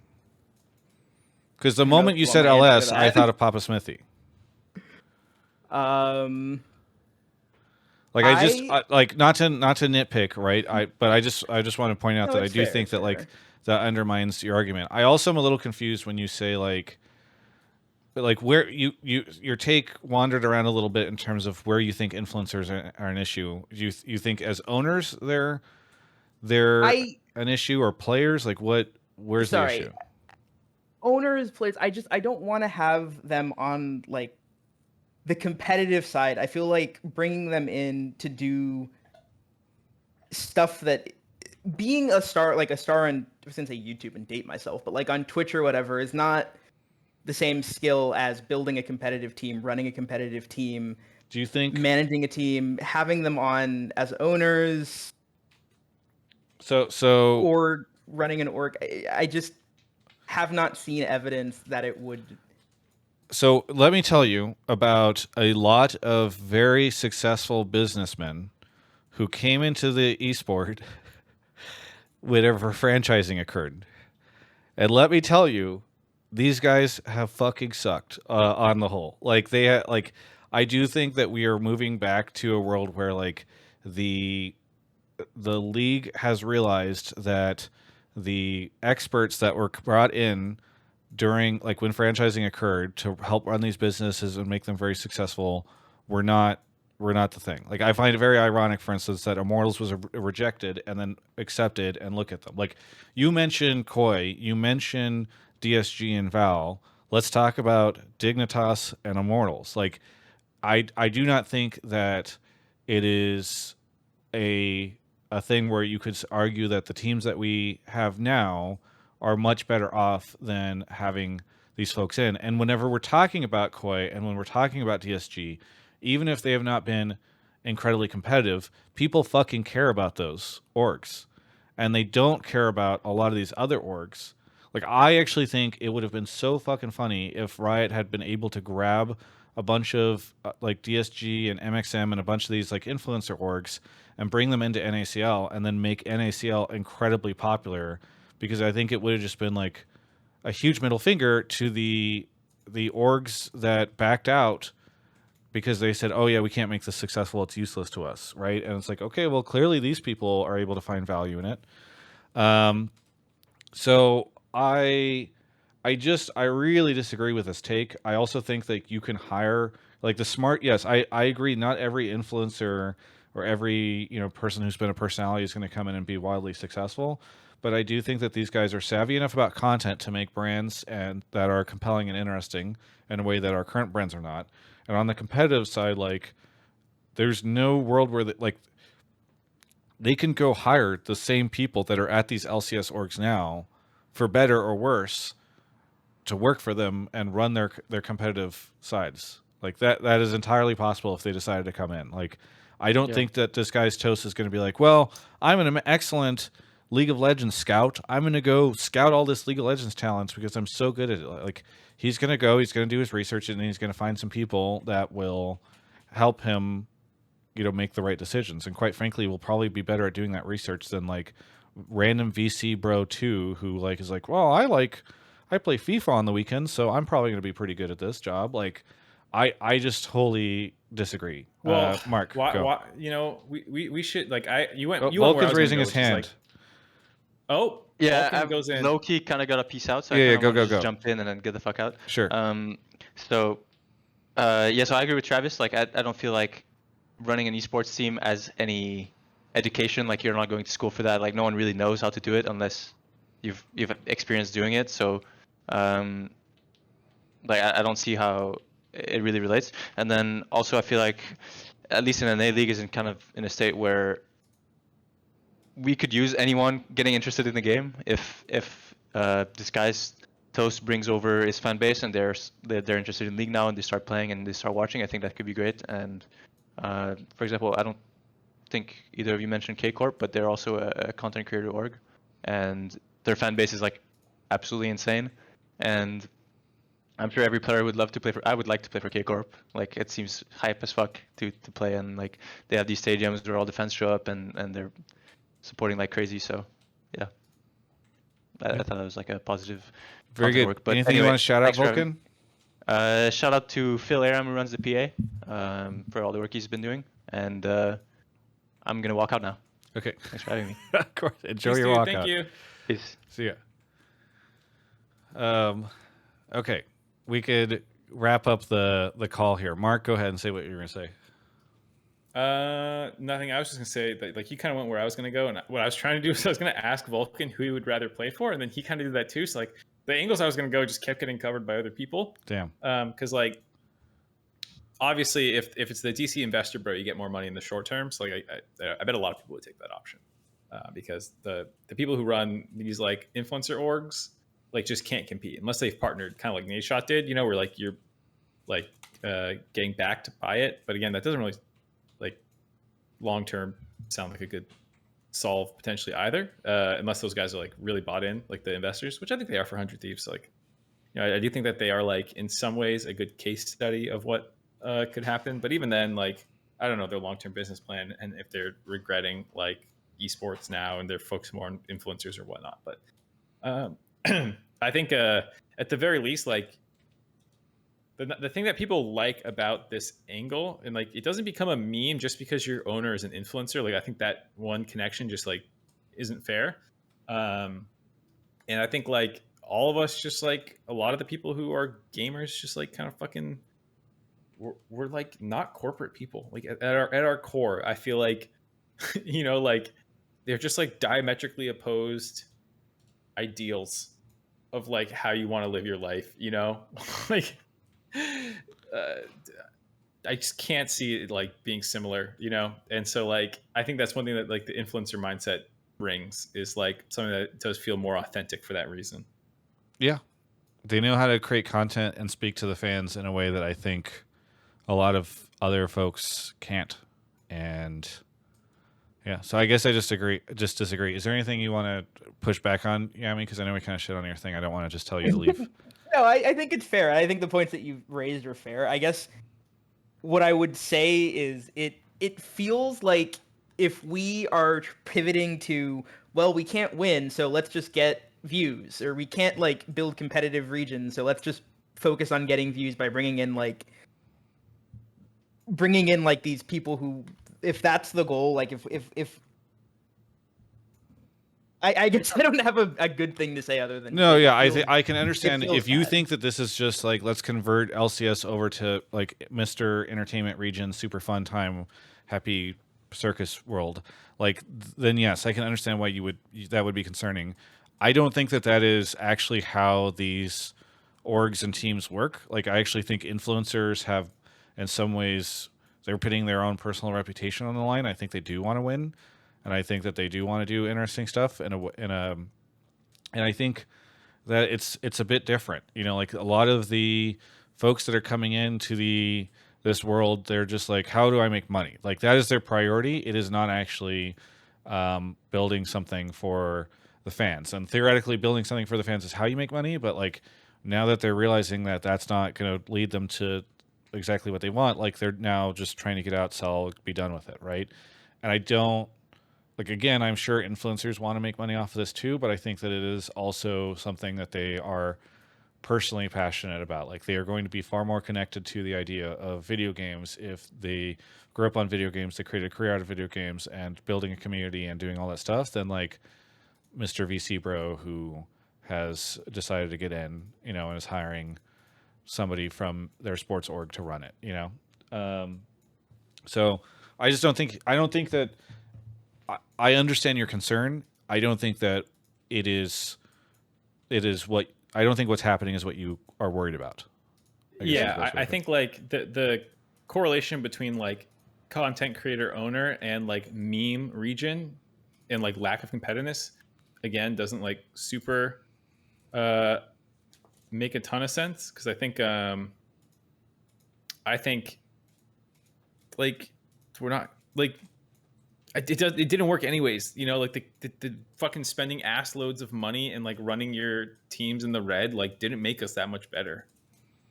Did it make us better at all? So no, I mean I don't know, because who knows what alternate reality looks Right. like if you just never franchised and you just kept running the way. Okay, who knows? But like the point is like it's not like we went out and fucking won worlds and now we're not going to win worlds because like we want to make the players actually make content for fans. You know, it's like I don't think that these things are like mutually exclusive. I think you can be competitive and entertaining, and I don't think that being I don't think you can't do either.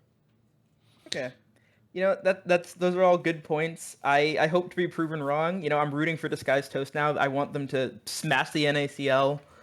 And yeah, I'm not convinced, but I am reassured.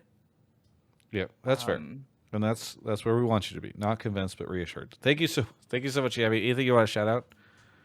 Okay, shout out to the Summoner School Discord, which is a great resource for learning about League of Legends and improving. It's going to save all of the esport by getting younger people good training. And shout out to Parabled by Coach Seal, it's like a training program for League. It's really cool. Yeah. And shout out to the show, which is, I love listening to and watching other people who care a lot about NALCS. I've been watching since 2013, and I hope to keep watching for another 10 years and more. Yeah, very good. Thank you so much for the call. Really appreciate you calling in, Yami. That's very nice to hear. And we'll catch you next time. All right. That is the show. Mark Zimmerman, what do you want to shout out and plug? Are there blame games finally coming after the world's largest blame game drought? Yes, sorry. It's been an interesting couple of weeks. Not just for like the public things, which obviously have impacted. Like I would have done a blame game about MSI in the middle of it when there was initially the format controversy, if I was not also then seeing all the things going on with us, and then just like personally working on a couple things. I don't know if they'll see the light of day. Not trying to be vague about it, but just being like, it's been weird, but gonna get back into the swing of it. Gonna force myself to do 2. I was gonna maybe do 3, but I think I'll do 2. I'll do 1 that's like a quick retro on MSI, just talking about like a couple of the big beats, and then probably also 1 about everything going on in NA. And that one might be just like a chunky, like almost like hour-long deep dive podcast talking about Blame literally Game has every jumped the angle. shark. Blame Game is now whatever video Mark feels like making is It's just an hour long of me sitting there and droning on about all the different things that are going on right now and all the angles I can think to cover and like just being completely exhausted. Are you going to pull and, like, any everyone can comments just, from like, the community or at all relevant to what like anyone in the community watching this video has like seen the Reddit thread. Like I don't need to pull a specific one to be like, yeah, people say fuck the orgs. So like let's talk about why the orgs might have done it. Do our best to like steelman their case, and now let's trash them, and now let's talk about Riot's role in it, and now let's talk, just like go through everything. Yeah. All right. Well, you guys should look forward to Mark's lecture in the near future, I'm sure. For me, I am back. I'm still a little jet lagged, so I apologize. It's slowing some things down. I will be. I don't think I talked about this on last Hotline League, but I will be going to DreamHack Dallas next week. I'm going to leave on Friday, which may be the first day that LCS has games. We'll see. Well, I'll be leaving Friday evening, so I guess we'll figure out what's up. But you can use code Travis Gafford if you want to see me there and play a card game, and you save 20%, I guess, on your ticket. They're flying me out. They're not paying me. I just wanted to let you guys know that they gave me that code. So if you guys want to go to Dallas and hang out with me and play some Commander games, let me know. I will also be at Command Fest Anaheim, which is 2 weeks after that. And so if you want to play card games with me in Anaheim, you can do so there as well. I don't have a code for you on that, but I will be at those things. Come play Magic with me. I'm going to stick around on stream, and hopefully I need you guys for 8 minutes, and then we can maybe keep chatting about stuff. But yeah, thank you to Vulcan for coming on. I really do appreciate that. Dude came right after scrims, like literally walked off scrims, came over here, did that for 2 hours, then he had a team meeting. I think that's really cool, and this is while he's also balancing, obviously trying to lobby for what the PA is pushing for. So I really stand up. Like if people want to talk about pros being lazy, they want to talk about all this stuff. Like fucking Vulcan cares, which is why I used him as a thumbnail, because I find it hilarious and ironic. That's the show. Thank you so much. Thanks, Mark. We will catch you all next week. Well, we're gonna figure out if it's gonna be Monday or Tuesday, because Monday's a holiday, and we're trying to decide if TGI recognizes it. I'll talk to Mark about it. Goodbye. Yeah, we'll figure it out. See you.